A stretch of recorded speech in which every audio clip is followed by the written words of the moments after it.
खूप भीषण आहे हे सारं. खूप भीषण आहे हे सारं. रोजच्या जगण्याचाच आता बेट आलाय. का? का तर स्त्रीचं आयुष्य नशिबी आलंय. इतक्या हलक्या किमतीचं झालंय का स्त्रीचं आयुष्य, की कोणी पण यावं, ओरबडावं, अब्रूची पार लत्तर करावी आणि निघून जावं. देश स्वतंत्र होऊन तब्बल 78 वर्ष झाली. हो, देश स्वतंत्र होऊन आता 78 वर्ष झाली. पण तिच्या नशिबात कधीच आली नाही ही स्वतंत्रता. आली ती फक्त आणि फक्त असुरक्षितता. वय बघत नाहीत, जात बघत नाहीत, वेळ बघत नाहीत, जागा देखील बघत नाहीत. बघतात ते फक्त शरीर.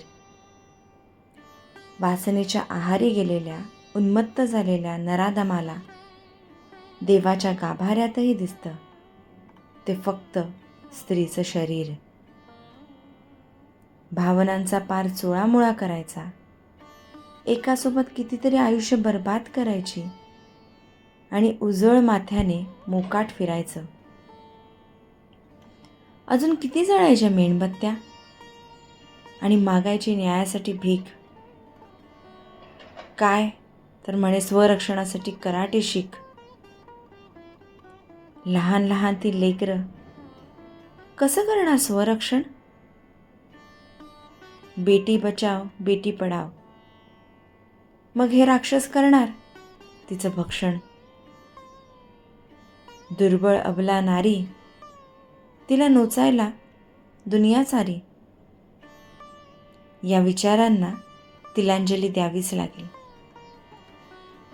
बदल घडवण्यासाठी स्त्रीला आता उठावं लागेल.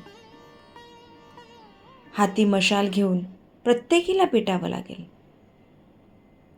महाराजांची तलवार घेऊन सज्ज व्हावं लागेल. आणि प्रत्येक स्त्रीला कालीचा अवतार आता घ्यावाच लागेल. कालीचा अवतार आता घ्यावाच लागेल.